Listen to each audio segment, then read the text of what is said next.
अस्सलाम वालेकुम व्यूअर्स, आप देख रहे हैं हमारा चैनल रिच पाकिस्तान और मैं हूं आपका मेज़बान अब्दुर्रहमान। आइए नजर डालते हैं आज की दो हेडलाइंस के ऊपर। पाकिस्तान ने कमर्शियल शिप्स के अंदर इस्तेमाल होने वाले तेल को मुकामी सतह पर रिफाइन कर लिया है।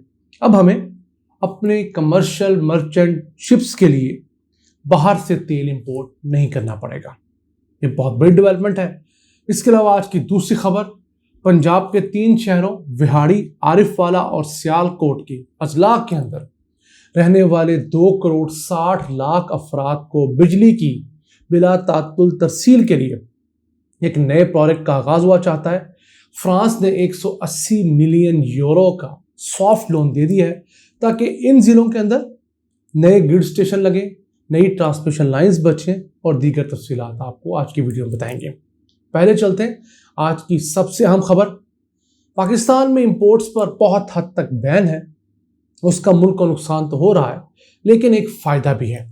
बहुत सारी ऐसी चीज़ें जो हम पहले बिला वजह इंपोर्ट किया करते थे, जो यहाँ थोड़े से तरद्दुद से बन सकती थी, अब वो चीज़ें पाकिस्तान में आहिस्ता आहिस्ता बनने लगी हैं। मसलन LED बल्ब्स वगैरह, PCB बोर्ड्स और अब मर्चेंट नेवी के जो शिप्स होते हैं, जो कमर्शियल जहाज़ होते हैं जिन पे कंटेनर्स होते हैं, टैंकर्स लदे होते हैं, उनके अंदर इस्तेमाल होता है वेरी लो सल्फर ऑयल।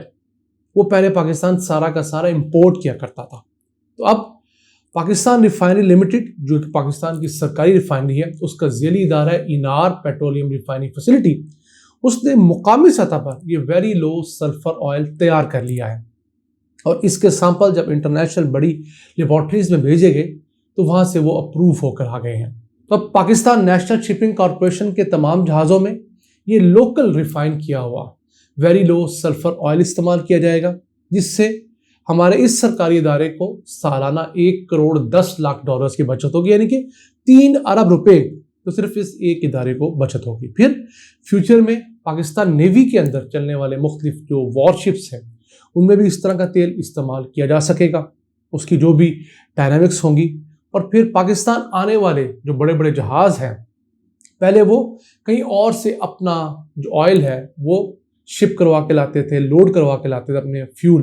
अब पाकिस्तान के पास भी फैसिलिटी होगी, अगर किसी शिप के पास फ्यूल कम है तो पाकिस्तान से फ्यूल ले सकेगा, क्योंकि पाकिस्तान के पास आलमी मयार का फ्यूल मौजूद है। इसी तरह पाकिस्तान के बहुत सारे ऐसे छोटे छोटे मसाइल हैं जो बढ़कर हमें एक बहुत बड़ा मसला लगते हैं। अब शिपिंग लाइन में देख लें कि हमारे पास पूरी 24 करोड़ के मुल्क के पास अपने 11 से 13 शिप्स हैं।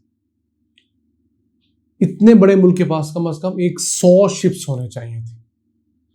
और जब शिप्स थोड़े हैं तो हम क्या करते हैं कि हम इंटरनेशनल शिपिंग लाइंस को फ्रेट चार्जेस देते हैं, किराया अदा करते हैं। हर साल मुल्क से 6 अरब डॉलर्स का किराया कंटेनर शिप्स को दिया जाता है ताकि पाकिस्तान की एक्सपोर्ट्स और इंपोर्ट्स हो सकें। अगर हम अपनी शिपिंग लाइन बड़ी कर लेते हैं, PNSC Pakistan national shipping corporation को बड़ा करते हैं, प्राइवेट सेक्टर को शिप्स लाकर उनको यहाँ पर कंपनीज बना कर देने की इजाज़त देते हैं, यकीन कीजिए हमारा ये 6 अरब डॉलर का बिल आहिस्ता आहिस्ता कम होकर 2-3 अरब डॉलर तक भी आ सकता है। अब हमारी सालाना इंपोर्ट्स और एक्सपोर्ट्स 100 से 110 अरब डॉलर्स की, जो 99% इंटरनेशनल शिपिंग लाइंस के जरिए हो रही है।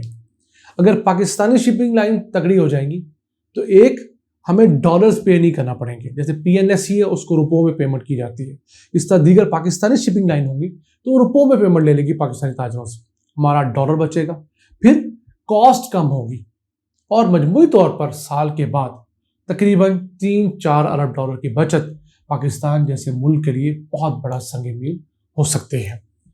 तो ये तरीका है आहिस्ता आहिस्ता खुद को खुद कफील करने का। आइए चलते हैं आज की दूसरी खबर की तरफ। फ्रांस की डेवलपमेंट एजेंसी है, उसने 3 बड़े शहरों को विहाड़ी, आरिफवाला और सियालकोट को बिजली का निज़ाम बेहतर करने के लिए 180 मिलियन यूरो के सॉफ्ट लोन देने का मुआहदा किया है। सॉफ्ट लोन वो लोन होता है जिसमें शरह सूद बहुत थोड़ी होती है और उसको पे बैक करने का टाइम काफ़ी लंबा होता है, 5 साल से ज़्यादा अरसा होता है। तो NTDC और फ्रेंच डेवलपमेंट एजेंसी जो है उसके दरमियान मुआहदा हुआ है। इसके अंदर रिलायबल, एफिशिएंट और एक्स्ट्रा सप्लाई के लिए बिजली मुहैया की जाएगी। 2,60,00,000 अफराद इन जगहों पर जो बसते हैं, शहरों में रहने वाले, देहात में, कस्बों में, इनके इर्द गिर्द, उनके लिए नए ग्रिड स्टेशन बनेंगे, नई ट्रांसमिशन लाइंस बचेंगी। अगर बात करें सबसे पहले आरिफ वाला की, तो उसके लिए 50 किलोमीटर की नई ट्रांसमिशन लाइन बिछेगी जो कि 220 किलोवाट की होगी, और फिर एक नया ग्रिड स्टेशन बनेगा 220 किलोवाट का। फिर बारी आती है विहाड़ी, जहां पर 220 किलोवाट का जो ग्रिड स्टेशन है उसको अपग्रेड करके 500 किलोवाट का ग्रिड स्टेशन बनाया जाएगा, और फिर एक 48 किलोमीटर की नई 500 केवी की ट्रांसमिशन लाइन बिछेगी ताकि विहाड़ी शहर, जिले और तमाम देहात के अंदर एक्स्ट्रा बिजली पहुंचाई जा सके। और फिर बात करें पाकिस्तान का सबसे अहम प्रोग्रेसिव इंडस्ट्रियल हब सियालकोट, वहां पर 500 केवी का ग्रिड स्टेशन बनेगा और एक 55 किलोमीटर की 500 केवी की ट्रांसमिशन लाइन बिछेगी जो कि गैपको से आएगी।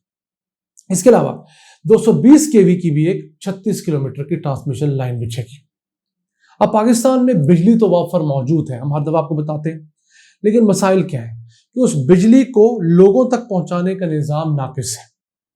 आप समझ लीजिए कि सवारियां तो हों, लेकिन बस में कैपेसिटी अगर 40-50 लोगों की है तो 100 सवारी भी अगर खड़ी है तो मैक्सिमम आप 70 लोग बढ़ा लेंगे उस बस के अंदर, तो वो बस प्रॉब्लम भी करेगी। तो हमारे पास पीछे बिजली वाफर है, आगे ट्रांसमिशन लाइन नाकिस है, उसके बाद ग्रिड स्टेशन कम कैपेसिटी के हैं, उसके बाद आगे ट्रांसफार्मर्स जो हैं, फीडर्स जो हैं, उनकी कैपेसिटी नहीं है, वो गर्मियों में ओवर हीट हो जाते हैं, उनके ट्रिपिंग के मसाइल है, किसी की डी उड़ जाती है, किसी का कुछ और मसला हो जाता है।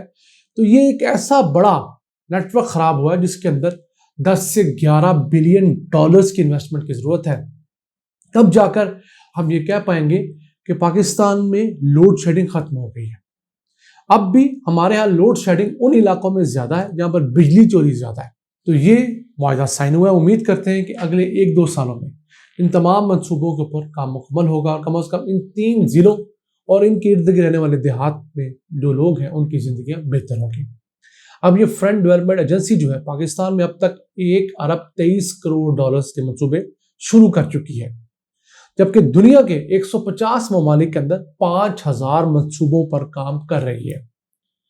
पाकिस्तान इस जैसी एजेंसी के जरिए बहुत सारे मंसूबे शुरू कर सकता है, मुकम्मल कर सकता है, लेकिन हमारा अलमिया ये भी है कि हमारे जो बाबू हैं या हमारे जो हुक्मरान हैं वो दोनों नीयत से प्रोजेक्ट बनाते नहीं, उनको चलाते नहीं हैं। यहाँ हमारी कोशिश होती है जो भी फॉरेन फंडिंग प्रोजेक्ट आए उसके साथ नई गाड़ियां ले ली जाएं, नए दफातर बन जाएं और बाकी जो पैसे बचे उनसे डेवलपमेंट का काम, जो कि इन लोगों को पसंद नहीं है। अगर हम लोग अपने निज़ाम को ठीक करें, तेज रफ्तारी से काम करें, यकीन कीजिए हमारे लिए आज भी अपने मसाइल के लिए फंड इकट्ठा करना कोई बड़ा मसला नहीं है। नाज़रीन, ये था आज का एपिसोड।